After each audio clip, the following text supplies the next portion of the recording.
Now, I will tell you all the great things about the gentlelady from the 33rd. Madam Speaker, at the beginning of this session, we knew this was going to be a housing session. And most people know in this body, I've worked on a lot of housing policy since I arrived here.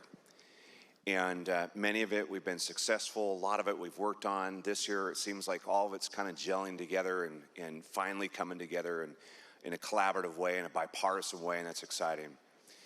So early in session, actually it was even before session began, the gentlelady from the 33rd rang me up and said, "Hey, Representative Barkis, would you be willing to do the ADU bill with me again?" And my answer was, no. I was just flabbergasted. We're doing it again? We've done it so many times. And she said, no, really. This is the year. This is the year. We've got these ideas, and you and I have got to work on this. We started this journey together 4 years ago. We've got to finish it. Well, tonight, we're going to finish it. I'm excited about this policy. I've said it before on the floor of this House. Nothing gets at supply quicker. This is affordable housing at the very essence. If members had an opportunity, a week or so ago, an organization brought an ADU and actually had it on the Capitol campus for us to go tour, and it was amazing to see. 2-bedroom, kitchen, bathroom, the whole thing, affordable, delivered, I think it was under $175,000, somewhere around there. And the essence of that particular display was for our senior population, the age wave, as we've been hearing about, all about aging in place and this incredible, affordable opportunity to be able to put an accessory dwelling unit on a piece of property for your parents, your grandparents to move into. This is a great thing. We've been talking about generational wealth building and the ability to create something on your property where you own a house, you want to downsize, maybe rent the other house, keep that, build that wealth. It's a phenomenal way to do it. This is a great piece of policy. Nothing gets at this issue quicker.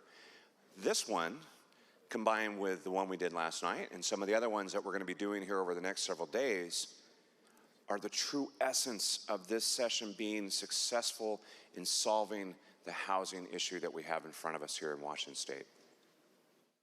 Madam Speaker, the gentlelady from the 33rd and I could do it, work together and everything, but it wouldn't work if we didn't have the help of the valuable stakeholders and the great leadership of the chair of the Housing Committee, the good gentleman from the 21st, and others who have been willing to come together. Madam Speaker, I've said that this session is not about 100% policy. It's about 60, maybe 70. And when we get to 80 or 90% where we can agree and everybody gives a little bit and we get something like this, we should be very proud of the work that we do in this body. Madam Speaker, it was with enthusiasm, it's hard to say that as the clock strikes midnight, it's with enthusiasm that I ask for a yes vote.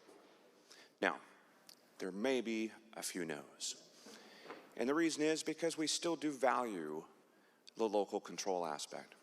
And we have taken into consideration what our good partners in our cities and counties have brought to us.